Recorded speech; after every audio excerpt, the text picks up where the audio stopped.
میں ایک حدیث پاک پڑھنا چاہتا ہوں۔ مشکات شریف کتاب الایمان حدیث نمبر 1۔ مشکات شریف کتاب الایمان حدیث نمبر 1۔ ان عمر بن الخطاب رضی اللہ تعالی عنہ قال بینما نحن عند رسول اللہ صلی اللہ علیہ وسلم۔ حضرت عمر بن خطاب رضی اللہ تعالیٰ عنہ، حضرت عمر بن خطاب کون ہیں؟ یہ امیر المومنین ہیں، خلیفہ دوم ہیں، حضور علیہ الصلوۃ والسلام کے سسر ہیں، اور حضور علیہ السلام نے ان کے تعلق سے ارشاد فرمایا لو کان بعدی نبی لکان عمر، اگر میرے بعد کوئی نبی ہوتا تو وہ حضرت عمر ہوتے۔ وہ عمر کی شان ہے۔ وہ اس حدیث پاک کے راوی ہیں، فرماتے ہیں کہ ایک مرتبہ ہم بارگاہ رسالت صلی اللہ علیہ وسلم میں حاضر تھے۔ ذات یوم اذ طلع علینا رجل شدید بیاض الثیاب شدید سواد الشعر۔ فرماتے ہیں کہ اچانک ایک صاحب حاضر بارگاہ ہوئے، یعنی ایک شخص حضور علیہ الصلوۃ والسلام کی بارگاہ میں حاضر ہوئے جو عمدہ سفید لباس پہنے ہوئے تھے، ان کے بال گہرے سیاہ تھے، ان کے بال گہرے سیاہ تھے، اور ان کے چہرے سے سفر کی تھکان ظاہر نہ ہوتی تھی، یعنی ان کے چہرے سے ایسا معلوم نہیں چلتا تھا کہ وہ سفر کر کے آئے ہیں۔ پھر آگے ارشاد فرماتے ہیں کہ لیکن حاضرین میں کوئی بھی اس شخص سے واقف نہ تھا۔ حضرت عمر کہتے ہیں ہم لوگ حضور علیہ السلام کی بارگاہ میں حاضر تھے، ایک شخص حاضر ہوئے جو سفید قسم کا عمدہ لباس پہنے ہوئے تھے، بال بالکل سیاہ تھے، اور ان کے چہرے سے یہ بات ظاہر نہیں ہو رہی تھی کہ وہ سفر کر کے آئے ہیں۔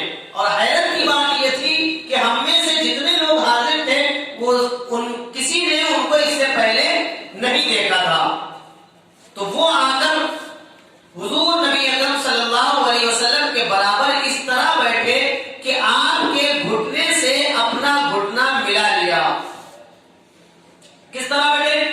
حضرت عمر فرماتے ہیں فَأَسْنَدَ رُكْبَتَيْهِ إِلَى رُكْبَتَيْهِ وَوَضَعَ كَفَّيْهِ عَلَى فَخِذَيْهِ۔ فرماتے ہیں کہ وہ حضور بھی اس طرح بیٹھے کہ اپنے گھٹنے حضور علیہ السلام کے گھٹنوں سے ملا دیا، اور سید عالم صلی اللہ علیہ وسلم کے زانوؤں پر اپنا ہاتھ رکھا، حضور علیہ السلام کے زانو مبارک پر اپنا ہاتھ رکھا۔ وقال یا محمد اخبرنی عن الاسلام۔ فرماتے ہیں اور عرض کی اے اللہ کے رسول صلی اللہ علیہ وسلم مجھے اسلام کے بابت بتائیں، اسلام کے متعلق کچھ باتیں بیان فرمائیں۔ قال الاسلام ان تشهد ان لا الہ الا اللہ وان محمد رسول اللہ۔ حضور علیہ السلام نے ارشاد فرمایا کہ اسلام یہ ہے کہ اس بات کی شہادت دو کہ اللہ کے سوا کوئی معبود نہیں ہے، اور محمد صلی اللہ علیہ وسلم اللہ کے رسول ہیں۔ وَنُقِيمَ الصَّلَاةَ، اور نماز قائم کرو، وَتُؤْتِيَ الزَّكَاةَ، اور زکات ادا کرو، وَتَصُومَ رَمَضَانَ، اور رمضان کے روزے رکھو، وَتَحُجَّ الْبَيْتَ إِنِ اسْتَطَعْتَ إِلَيْهِ سَبِيلًا، اور بشرط استطاعت خانہ کعبہ کا حج کرو۔ اللہ تعالیٰ نے استطاعت دی ہے تو خانہ کعبہ کا حج کرو۔ حضور علیہ السلام سے آنے والے شخص نے پوچھا کہ اسلام کیا ہے، تو حضور ارشاد فرماتے ہیں تم اس بات کی گواہی دو کہ اللہ کے سوا کوئی معبود نہیں، اور محمد صلی اللہ علیہ وسلم اللہ کے رسول ہیں، اور نماز قائم کرو، زکات ادا کرو، رمضان المبارک کے روزے رکھو، اور اللہ تعالیٰ نے استطاعت دی ہے تو کعبہ شریف کا حج ادا کرو۔ قال صدقت، قال صدقت، سوال کرنے والے نے یعنی آنے والے مہمان نے کہا آپ نے درست فرمایا۔ حضرت عمر کہتے ہیں فَعَجِبْنَا لَهُ يَسْأَلُهُ وَيُصَدِّقُهُ۔ حضرت عمر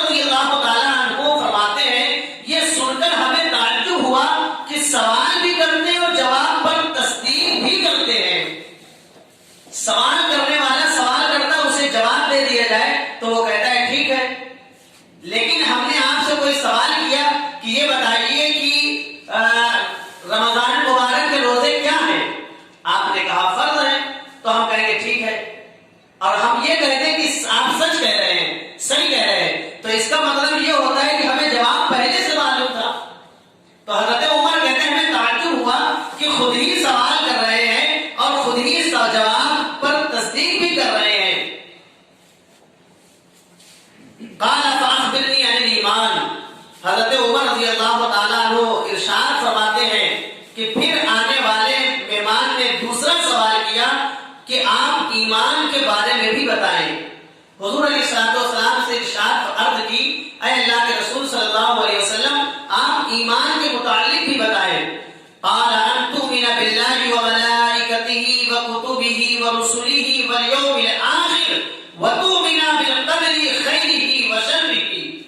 تو حضور علیہ السلام نے ارشاد فرمایا کہ تم اللہ رب العالمین، ملائکہ یعنی فرشتے، کتابیں، رسول اور روز قیامت پر ایمان لاؤ. اللہ پر ایمان لاؤ، اس کے فرشتوں پر ایمان لاؤ، اس کی کتابوں پر ایمان لاؤ، اور قیامت کے دن پر ایمان لاؤ. اور تقدیر کی اچھائی برائی پر بھی تمہارا ایمان ہو. یعنی تقدیر، ہماری تقدیر میں کیا لکھا ہے؟ ہم جب ماں کے شکم میں تھے تو ہماری تقدیر لکھ دی گئی. اب جو ہم کر رہے ہیں تو یہ انسان کی تقدیر ہے، تو اس پر ہمیں ایمان لانا ہے. تقدیر کی بحث کے تعلق سے علماء فرماتے ہیں، محدثین فرماتے ہیں کہ تقدیر کے مسئلے پر بحث نہیں کرنی چاہیے. کہ تقدیر میں ہمارے جب پہلے سے لکھا ہے تو ہم ایسا کر رہے ہیں تو یہ مجبور ہو کر کر رہے نہیں. اللہ نے تقدیر لکھی، وہ اپنے علم کے موافق لکھی. وہ جانتا تھا ہم پیدا ہونے والے تھے، تو وہ جانتا تھا کہ یہ بندہ دنیا میں کیا کرے گا. بدی کرے گا تو بدی لکھی، اچھائی کرنے والا تھا تو اللہ نے اچھا لکھا. تو تقدیر پر بھی ہمیں ایمان لانا ہے. پھر حضرت عمر ارشاد فرماتے ہیں، قال صدقت. آنے والے مہمان نے یعنی سوال کرنے والے نے کہا کہ آپ نے درست فرمایا. اس کے بعد قال فاخبرنی عن الاحسان. اس کے بعد ایک اور سوال کیا کہ آپ احسان کے بارے میں خبر دیں کہ احسان کیا ہے. قال ان تعبد الله كأنك تراه فإن لم تكن تراه فإنه يراك.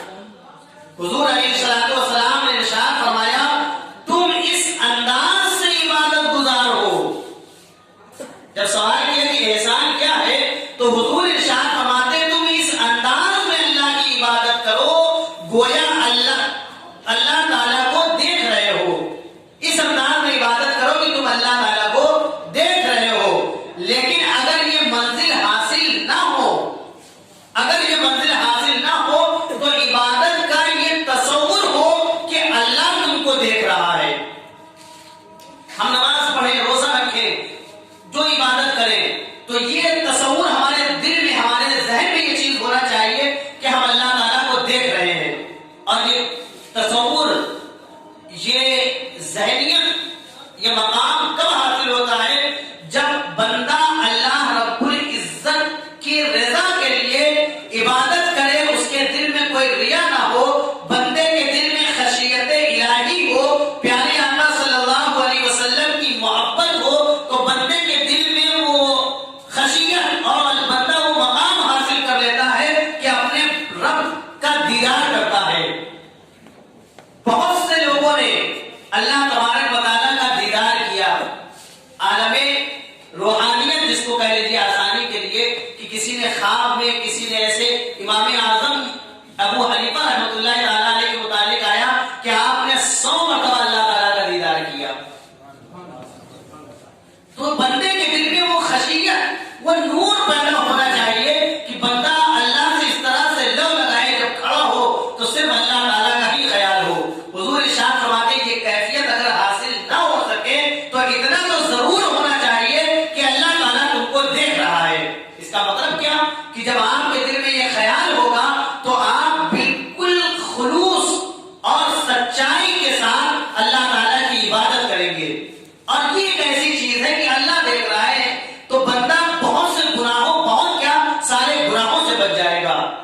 ہم اور آپ کوئی گناہ کرنا چاہیں مجمع میں، تو اب یہاں آپ ہمیں دیکھ رہے ہیں، ہم آپ کو دیکھ رہے ہیں، آپ ایسا کوئی کام نہیں کریں گے کہ رسوائی ہو۔ گناہ کی تعریف کیا ہے؟ گناہ کو آسان لفظوں میں کیسے سمجھایا جائے؟ گناہ کہتے کس کو ہے؟ تو گناہ سمجھ لیجئے اس کو کہتے ہیں کہ جس کام کو بندہ کرے اور یہ خیال کرے کہ لوگوں کو اس کے بارے میں پتہ نہ چلے ورنہ لوگ میرے بارے میں غلط گمان کریں گے، یہ گناہ ہے۔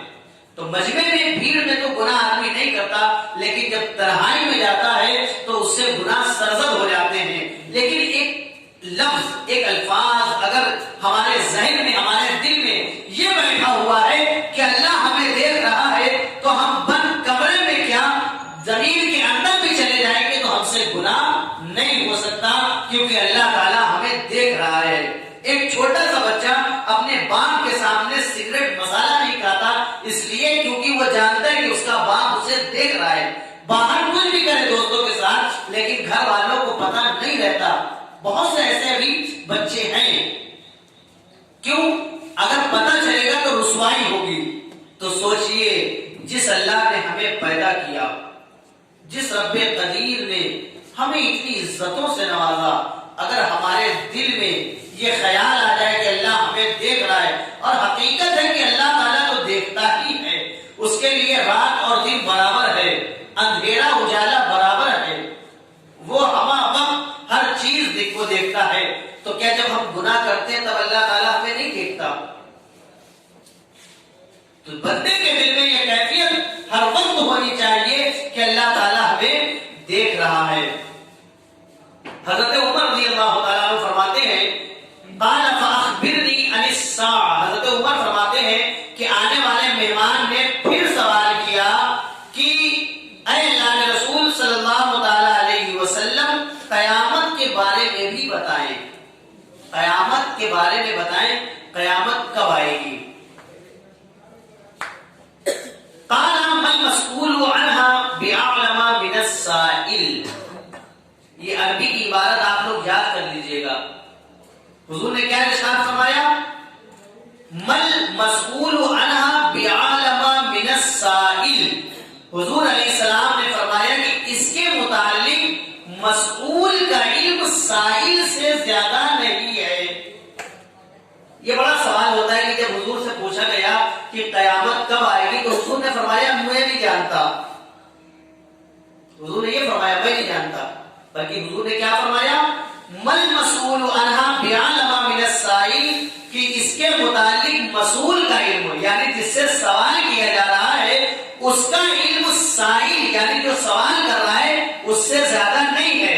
یعنی حضور نے فرمایا ہے کہ جو ہے جتنا علم قیامت کے بارے میں تمہیں ہے اتنا ہی علم مجھے بھی ہے۔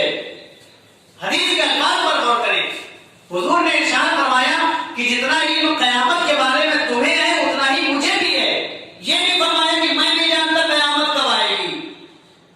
مشکات شریف کتاب الایمان حدیث نمبر 1، مل مسئول عنها بعلم من السائل، کہ اس کے متعلق مسئول کا علم سائل سے زیادہ نہیں ہے۔ قال فاخبرنی عن اماراتها، اس کے بعد سوال کرنے والے نے پھر سوال کیا کہ قیامت کی کچھ نشانیاں ہی بتا دیجئے، قیامت کی کچھ نشانیاں ہی بتا دے۔ قال ان تلد الامۃ ربتها وان ترى العراة العراة رعاء الشاء يتطاولون في البنيان، تو سرکار دو عالم صلی اللہ علیہ وسلم نے ارشاد فرمایا پہلی نشانی یہ ہے کہ باندی اپنے آقا کو جلے گی۔ باندی کا جو دور جو غلام رہتا ہے، جو مرد رہتا ہے اسے غلام کہتے ہیں، جو عورت رہتی ہے اسے باندی کہتے ہیں۔ جب لوگ جنگ ہوتی تھی، جنگ میں کفار کی شکست ہوتی تھی، ہار ہوتی تھی، تو عورتوں اور بچوں کو تو قتل کیا نہیں جاتا تھا، تو عورتیں جو ہوتی انہیں باندیاں بنا لیا جاتا، تو اس طرح سے باندی۔ حضور نے فرمایا کہ پہلی نشانی یہ کہ باندی اپنے آقا کو جلے گی، یعنی ایسے معاملات ہو جائیں گے جو باندی ہوگی وہ اپنے آقا کو جلے گی، اپنے آقا کو پیدا کرے گی، اپنے مالک کو پیدا کرے گی، اور یہ ہوا۔ کہ جو باندیاں تھی ان کے بیٹے جو ہوئے وہ راجا بن گئے. تو یہ معاملہ. پھر اس کے بعد حضور علیہ السلام نے ارشاد فرمایا کہ تم دیکھو گے کہ ننگے پیروں پھرنے والے، ننگے بدن رہنے والے بکریوں کے چرواہے اور مفلس محلوں میں عیش کریں گے. قیامت کی نشانیاں کیا بیان فرمائی کہ جو کم درجے کے لوگ ہیں اور ننگے پیر پھرنے والے، ننگے بدن رہنے والے، یعنی کم درجے کے لوگ جنہیں دنیا میں کوئی عزت حاصل نہیں ہوتی، تو وہ لوگ محلوں میں عیش کریں گے.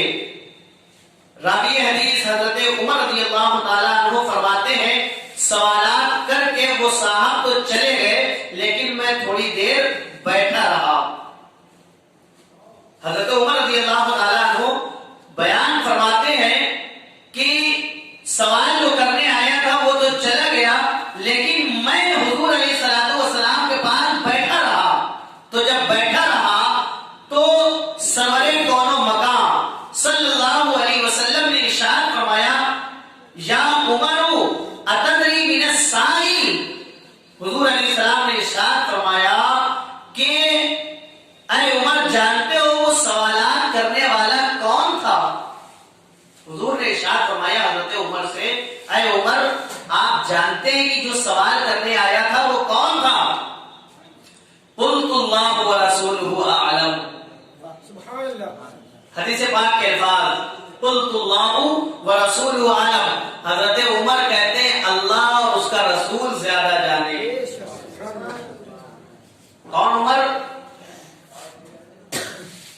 ہم اور آپ کو بات کہیں تو آدمی کہے گا یہ لوگ اپنی بات کر رہے ہیں، لیکن حضرت عمر کون ہے جو جن کی رائے کے مطابق قرآن پاک کی 22 آیتیں غالباً نازل ہوئی. جیسے حضرت عمر کی رائے ہوتی اللہ تعالیٰ ویسی آیت نازل فرما دیتا. اس کی مثال ایسی ہے کہ پہلے رمضان المبارک کی رات میں عورتوں سے جمع کرنا یعنی بیوی سے ہم بستری کرنا حرام تھا رمضان کی راتوں میں، لیکن حضرت عمر رضی اللہ تعالیٰ عنہ نے ہم بستری کر لی رمضان کی رات میں. تو سرکار دو عالم صلی اللہ علیہ وسلم کے پاس حاضر ہوئے، عرض کرنے لگے یا رسول اللہ صلی اللہ علیہ وسلم مجھ سے گناہ ہو گیا، جو چیز منع تھی وہ کام ہو گیا. تو اس سے قبل کی حضور علیہ السلام کچھ حکم فرماتے اللہ نے جبرائیل کو بھیجا اور فرمایا احل لکم لیلۃ الصیام الرفث الی نسائکم ہن لباس لکم وانتم لباس لہن. اے لوگوں، اے میرے بندو، تمہارے لیے رمضان میں تمہاری عورتیں راتوں کو حلال ہوئی. ہن لباس لکم وانتم لباس لہن، اس لیے کہ تم ان کے لباس ہو اور وہ تمہارے لباس ہیں. یہ عمر کی شان ہے کہ جن کی رائے کے مطابق اللہ قرآن کی آیتیں نازل فرمائے، بھلا وہ عمر غلط بات کر سکتے ہیں؟ تو انہوں نے کیا کہا؟ قلت اللہ ورسولہ اعلم. اے اللہ کے رسول صلی اللہ علیہ وسلم اللہ زیادہ جانتا ہے، اللہ کے رسول زیادہ جانتے ہیں.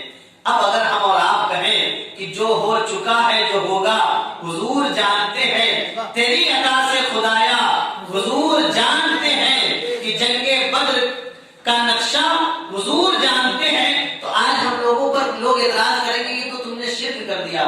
جاننے والا تو اللہ ہے، لیکن یہ ہماری بولی نہیں ہے، حضرت عمر کی بولی ہے. اور کس کے سامنے کہہ رہے ہیں؟ حضور کے سامنے. اور ہم نے حدیث کی تعریف آپ کو بتائی.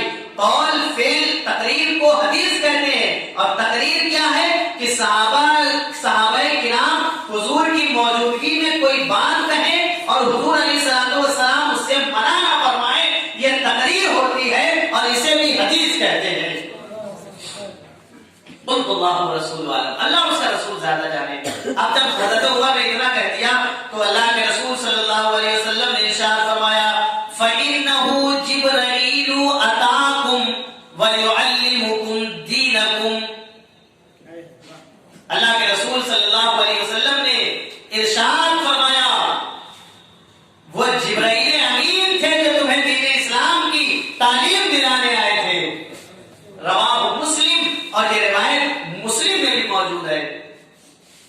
حضرت جبرائیل امین آئے، آنے کے بعد حضور علیہ السلام کے اتنے قریب ہوئے کہ اپنے گھٹنے سرکار کے گھٹنوں سے ملایا، اپنے ہاتھ سرکار کے زانوں پر رکھے اور عرض کی ہے اللہ کے رسول صلی اللہ علیہ وسلم اسلام کے بارے میں بتائیں تو حضور نے فرمایا اسلام یہ ہے کہ تم اللہ کو ایک مانو اور میری رسالت کا اقرار کرو، نماز قائم کرو، زکات ادا کرو، اللہ تعالیٰ استطاعت دے تو حج کرو، رمضان کا روزہ رکھو۔ تو پھر آنے والے نے کہا کہ اللہ کے رسول صلی اللہ علیہ وسلم ایمان کے بارے میں بتائیے۔ تو سرکار دو عالم صلی اللہ علیہ وسلم نے ارشاد فرمایا کہ ایمان لاؤ اللہ پر، اس کے رسولوں پر، اس کی کتابوں پر، اس کے فرشتوں پر، قیامت کے دن پر، اور اچھائی برائی پر ایمان لاؤ، تقدیر پر ایمان لاؤ۔ آنے والے سائل نے یعنی جبرائیل امین نے کہا صدقت یا رسول اللہ صلی اللہ علیہ وسلم، اے اللہ کے رسول صلی اللہ علیہ وسلم، آپ نے حق فرمایا، درست فرمایا، صحیح فرمایا۔ اس کے بعد سرکار نے آنے والے نے سوال کیا کہ اے اللہ کے رسول صلی اللہ علیہ وسلم آپ بتائیں قیامت کب قائم ہوگی، قیامت کب آئے گی؟ تو حضور نے ارشاد فرمایا مل مسئول عنہا بعلم من السائل، کہ اس کے متعلق مسئول کا علم سائل سے زیادہ نہیں ہے، یعنی اے جبرائیل جتنا تم قیامت کے بارے میں جانتے ہو اتنا ہی میں بھی قیامت کے بارے میں جانتا ہوں۔ اس سے یہ پتہ چلا کہ قیامت کب آئے گی سرکار کا اس کا علم ہے، لیکن اللہ تعالیٰ کی طرف سے اجازت نہیں تھی کہ آپ امت کو اس کا پیغام دیں، اس لیے کہ اگر قیامت کب آئے گی سرکار بتا دیتے تو قیامت سے پہلے ایک قیامت برپا ہو جاتی، اس لیے کیونکہ سرکار نے فرما دیا، قیامت کی نشانیاں بیان فرمائی، نشانیاں بیان فرمانے کے بعد فرمایا کہ محرم کے مہینے میں قیامت آئے گی، جمعہ کا دن ہوگا، ساری چیزیں تو سرکار نے بتا دی، صرف ایک چیز نہیں بتائی، وہ سن نہیں بتایا، وہ اس لیے نہیں بتایا، اگر سن بتا دیتے تو لوگ دنیا سے بالکل جو ہے الگ تھلگ ہو جاتے۔ ابھی ہمیں پتہ چل جائے قیامت 2025 میں آئے گی تو 2024 تک آدمی عیش و عشرت کی زندگی گزارے گا، اب اسے پتہ چل جائے گا کہ قیامت آنے والی ہے، ایک مہینہ لگا رہ گیا ہے، وہ دنیا کو چھوڑ کر، کاروبار کو چھوڑ کر اللہ اللہ کرنے لگے گا، نظام دنیا درہم برہم ہو جائے گا۔ اس لیے سرکار دو عالم صلی اللہ علیہ وسلم نے قیامت کے بارے میں سن نہیں بتایا، اس لیے کیونکہ آپ کو قیامت کا علم تھا، لیکن قیامت کا کب آئے گی اس کی اجازت آپ کو نہیں تھی کہ آپ لوگوں کو بتائیں۔ بات سمجھ میں آئی آپ کے کہ حضور علیہ الصلوۃ والسلام کو اس کا علم ہے، اور حضور علیہ الصلوۃ والسلام یہ بھی جان رہے ہیں، اور وہ تو انسانی شکل میں آئے تھے، جبرائیل انسانی شکل میں آئے، اور کیسے آئے؟ جبرائیل کے 600 پر آئے، روایت میں آیا کتنے پر؟ 600 پر، اور اگر جبرائیل امین اپنا ایک پر پھیلا دے تو اس کا ایک کونا مشرق میں ہوگا، دوسرا کونا مغرب میں ہوگا، یعنی ایک پورب میں ہوگا تو دوسرا پچھم میں ہوگا، لیکن جبرائیل انسانی شکل میں آئے، چھوٹے بن کے آئے، تو پتہ یہ چلا کہ رسول کی بارگاہ میں آؤ تو چھوٹے بن کر آنا پڑے گا، وہاں بڑا بننے کی کوشش نہیں کرنا ہے، چھوٹے بن کر آؤ گے تو اللہ تعالیٰ تمہیں اتنا بڑا کر دے گا کہ آنے والی نسلیں تمہارا نام لیں گی، اور تم نے اگر بڑا بننے کی کوشش کی، ان کو اپنا بھائی بنانے کی کوشش کی، ان کو اپنے طرح کہنے کی کوشش کی، تو قیامت تک آنے والی نسلیں تمہارے اوپر لعن طعن کریں گی۔ یہ بات بالکل حقیقت ہے، آپ دیکھ لیجیے کہ حضور غوث اعظم ہو، حضور خواجہ غریب نواز ہو، حضور مخدوم سرنا ہو، حضور قطب الدین زندہ شاہ مدار ہو، حضور وارث پاک ہو، حضور جو ہے صابر پیا کلیری ہو، آج ان کا نام پوری دنیا میں لیا جا رہا ہے اور قیامت تک لیا جاتا رہے گا، اس لیے کیونکہ جو ہے ان لوگوں کا عقیدہ یہ تھا جو میرے امام نے کہا، سرور کہوں کہ مالک ہو، مولا کہوں تجھے، باتیں خلیل کا بولے، زیبا کہوں تجھے، کہہ لے گی سب کچھ ان کی ثنا خان کی خاموشی، چپ ہو رہا ہوں کہہ کے میں کیا کیا کہوں تجھے، لیکن رضا نے ختم سخن اس پہ کر دیا کہ خالق کا بندہ خلق کا آقا کہوں تجھے۔ تو حضور کو اس طرح سے ماننا ہے جس طرح سے اللہ نے حکم دیا۔ قرآن و حدیث کا مطالعہ کریں، پورا کا پورا قرآن حضور کی تعریف ہے، پورا کا پورا قرآن حدیث پاک گواہی دیتی ہے کہ حضور کی شان کیا ہے۔ تو اسی کتاب الایمان کی دوسری حدیث حضرت عبداللہ ابن عمر رضی اللہ تعالیٰ عنہ سے مروی ہے، فرماتے ہیں کہ سرکار دو عالم صلی اللہ علیہ وسلم نے ارشاد فرمایا کہ اسلام کی بنیاد 5 چیزوں پر رکھی گئی ہے، اس بات کی شہادت دینا 5 چیزوں پر رکھی گئی۔ پہلی چیز کیا کہ اس بات کی شہادت دینا کہ اللہ کے سوا کوئی معبود نہیں، اور دوسرا محمد صلی اللہ کے بندے رسول ہیں، اللہ کے سوا کوئی معبود نہیں، اور محمد صلی اللہ علیہ وسلم اللہ کے بندے اور اس کے رسول ہیں۔ دوسرا کیا ہے؟ نماز پڑھنا، تیسرا زکوٰۃ دینا، چوتھا حج کرنا، پانچواں رمضان مبارک کے روزے رکھنا۔ اسلام کی بنیاد یہ 5 چیزوں پر ہے جنہیں پلر، ستون، کھمبا کہا جاتا ہے کہ یہ اسلام کے ستون ہیں۔ سرکار ارشاد فرماتے ہیں الصلاۃ عماد الدین، نماز دین کا ستون ہے۔ فمن اقامها فقد اقام الدین ومن ہدمها فقد ہدم الدین، کہ جس نے نماز کو قائم کیا اس نے دین کو قائم کیا، اور جس نے نماز کو چھوڑ دیا اس نے دین کو ڈھا دیا۔ تو نماز پابندی کے ساتھ پڑھنی۔ اسی کتاب الایمان کی تیسری حدیث حضرت ابو ہریرہ رضی اللہ تعالیٰ عنہ سے مروی، قال رسول اللہ صلی اللہ علیہ وسلم الایمان بضع وسبعون شعبۃ فافضلها قول لا الہ الا اللہ وادناها اماطۃ الاذى عن الطریق والحیاء شعبۃ من الایمان۔ حضور علیہ السلام ارشاد فرماتے ہیں ایمان 72 حصوں میں منقسم ہے، 72 حصوں میں تقسیم کیا گیا ہے۔ اس کا افضل ترین حصہ اللہ کی وحدانیت کا اقرار کرنا، اور کم ترین حصہ راستے سے رکاوٹ کو دور کرنا۔ یہ ایک اسلام کا حصہ ہے کہ راستے میں کوئی تکلیف دہ چیز ہے اسے ہٹا دیا تو یہ اسلام کا حصہ ہے۔ یہ چیز تو ہمیں دکھائی دے رہی ہے کہ کوئی چیز ہے اسے ہٹا دیا، اور ایک ہوتا ہے راستے سے رکاوٹ کو ہٹانا، یعنی کوئی بندہ کامیابی کی طرف بڑھ رہا ہے تو جو چیز اس کی رکاوٹ میں ہے اسے دور کرنے کی ہمیں کوشش کرنی ہے۔ لیکن آج ہمارا مزاج یہ ہو گیا ہے کہ اگر ہمارا کوئی مسلمان بھائی ترقی کرتا ہے تو ہمارے دل میں ایک حسد، بغض پیدا ہوتا ہے۔ ہمیں تو خوش ہونا چاہیے کہ ہمارا بھائی آگے بڑھ رہا ہے، کامیابی حاصل کر رہا ہے۔ تو لوگ یہ گمان کرتے ہیں آج فلاں جگہ اس کا نام ہو رہا، اس کا نام ہو رہا۔ وَتُعِزُّ مَن تَشَاءُ وَتُذِلُّ مَن تَشَاءُ، عزت دینے والا اللہ ہے، ذلیل کرنے والا اللہ ہے۔ تم نیک کام کرو گے تو اللہ تعالیٰ تمہیں عزتوں سے نوازے گا، تم نے برائیاں کی تو اللہ تعالیٰ تمہیں رسوا کر دے گا، زمانے میں تمہارا کوئی نام لینے والا نہیں ہوگا۔ اور اس کے بعد سرکار ارشاد فرماتے ہیں والحیاء شعبۃ من الایمان، اور حیا ایمان کی شاخوں میں سے ہے۔ ایمان کی شاخوں میں سے حیا ہے۔ ایک حیا جو چیز ہوتی ہے، حیا یہ بندے کے دل میں ہونا چاہیے کہ بندہ حیا کرے، اپنے رب سے حیا کرے، اپنے آقا سے حیا کرے، لوگوں سے حیا کرے، اپنی نگاہوں کی حفاظت کرے، بے پردگی کو رونے سے بچائے۔ لیکن حیا کا تو معاملہ یہ ہو گیا ہے کہ ہمارے گھروں کی عورتیں بے پردہ ہیں، ہمارے رشتہ دار اور ہمارے عزیز و اقارب بے پردہ ہیں، لیکن ہمیں کوئی فرق نہیں پڑتا۔ یہ حیا کا مادہ کہاں چلا گیا؟ سرکار تو ارشاد فرماتے ہیں والحیاء شعبۃ من الایمان، حیا ایمان کا ایک حصہ ہے۔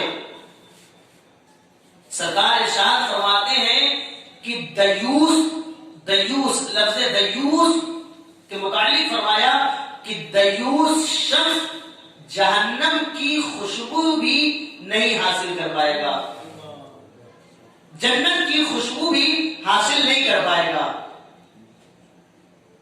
دیوس شخص اتنی دور جنت سے ہوگا کہ اسے جنت کی خوشبو بھی جو ہے نہیں محسوس ہوگی، اور جنت کی خوشبو بہت پہلے سے جو ہے محسوس ہونے لگے گی، لیکن دیوس شخص کو جنت کی خوشبو بھی حاصل نہیں ہوگی۔ تو صحابہ نے حضور علیہ السلام کی بارگاہ میں عرض کی یا رسول اللہ علیہ الصلوۃ والسلام دیوس کون ہے؟ دیوس شخص کون ہے؟ سرکار ارشاد فرماتے ہیں کہ جس کے گھر کی عورتیں بے پردہ ہو کر بازاروں میں ٹہلے، اپنے جسموں کی نمائش کریں، اپنے حسن کی نمائش کریں، اور وہ بندہ اپنی عورتوں کو نہ روکے، بے پردگی سے نہ روکے، وہ شخص دیوس ہے۔ اب حضور کے اس فرمان کے مطابق ہم اپنی زندگی دیکھیں کہ ہماری زندگی کیسے گزر رہی ہے۔ کیا اللہ تعالیٰ نے اسی چیز کے لیے ہمیں پیدا فرمایا تھا؟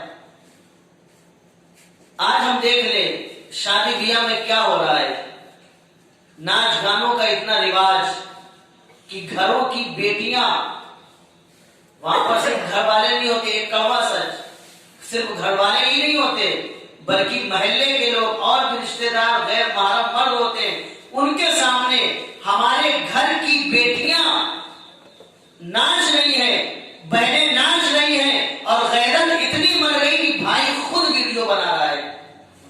اللہ اکبر کبیرہ. کیا ہماری غیرت اندر سے ہمیں جھنجھوڑتی نہیں؟ بھائی کی غیرت کا تو یہ معاملہ ہے کہ اگر بہن کسی سے بات کرے تو بھائی کی غیرت کا تقاضا یہ ہے کہ اسے تکلیف ہوتی ہے کہ ہماری بہن کسی غیر محرم سے بات کرے تو ہمیں تکلیف ہونی چاہیے، یہ غیرت کا تقاضا ہے. لیکن شادی بیاہ کے موقع پر وہ ناچ رہی ہے اور ہماری غیرتیں مر چکی ہیں اور گواہی ہو رہی ہے اس میں.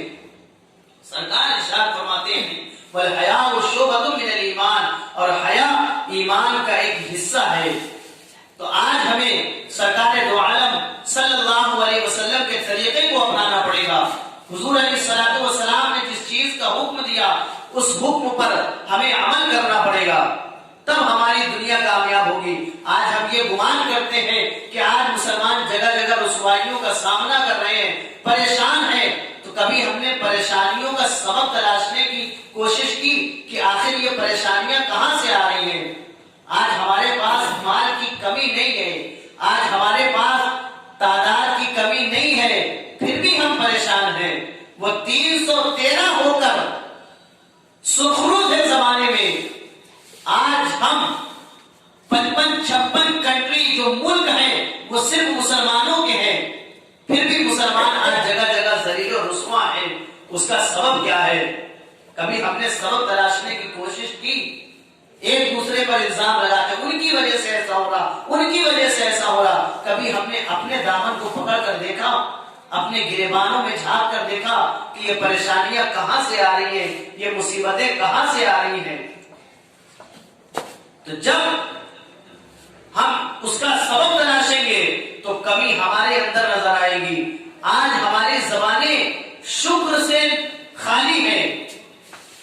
اللہ نے بڑا سا گھر دیا، بیوی بچے دیے، کاروبار اچھا دیا، پھر بھی آدمی کہتا بس جب کسی سے پوچھا جائے اور کام کیسا چل رہا ہے، بندہ کہتا بس چل ہی رہا ہے.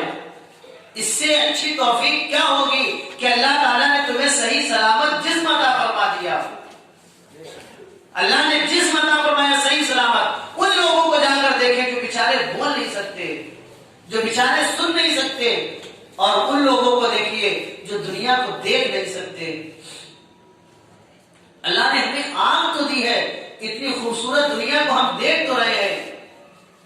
ابھی تقریباً 38-39 دن کے بعد ایک مبارک مہینہ آئے گا جسے دنیا رمضان مبارک کہتی ہے. وہ شہری کی بہاریں، وہ افطار کی رونقیں ہم اپنی آنکھوں سے دیکھیں گے. لیکن وہ بیچارے نابینا جو دیکھ بھی نہیں سکتے، کیا کبھی ہم نے ان کے برابر لا کے اپنے آپ کو دیکھا ہے؟ جب ہم اگر دل کی گہرائیوں سے اس بات کو سوچیں گے تو ہماری زبان پر کلمات شکر جاری ہوں گے کہ اللہ تیرا بے پناہ شکر ہے کہ تو نے ہمیں جسم تو سلامت دیا، کاروبار ہے، جتنا دے جس حال میں اللہ رکھے اس حال میں خوش رہیے. آپ نئی 4 پہیہ گاڑی میں چل رہے ہیں، سائیکل سے چل رہے ہیں، نئی سائیکل بھی نہیں ہے آپ کے پاس، آپ پیدل چل رہے ہیں. اللہ نے آپ کو پیر تو دیے کہ آپ چل رہے ہیں. ان لوگوں کو دیکھیے جن کے پاس پیر بھی نہیں ہے. جب ہم اس چیز کو سوچیں گے تو ہمارے زبان سے اللہ کا شکر ادا ہوگا، اور جب اللہ کا شکر ادا کریں گے تو رب فرماتا ہے لئن شکرتم لازیدنکم، اگر تم اللہ کا شکر ادا کرو گے تو اللہ تعالیٰ تمہیں اور زیادہ دے گا. وَلَئِن كَفَرْتُمْ إِنَّ عَذَابِي لَشَدِيدٌ، اور اگر تم اس کی ناشکری کرو گے تو اللہ کا عذاب بڑا دردناک ہے. پلٹ کے واپس اس کی طرف جانا ہے. تو لوگوں اس سے پہلے کہ اسرائیل علیہ السلام آئے اور لوگوں کی جان نکالے، اس سے پہلے کہ آپ کے دونوں پیر کے انگوٹھے آپس میں باندھ دیے جائیں، آپ کے دونوں ہاتھ سیدھے کر دیے جائیں، آپ کے آنکھیں بند ہو جائیں اور غسل دینے والا کھڑا ہو، آپ اپنے ہاتھ سے غسل بھی نہ دے سکیں. آپ اتنے محتاج ہوں گے، ہم اتنے محتاج ہوں گے کہ آخری وقت میں جو غسل ہوگا وہ بھی ہم اپنے ہاتھ سے نہیں کر سکتے. تو سوچئے کہیں ایسا نہ ہو کہ توبہ کا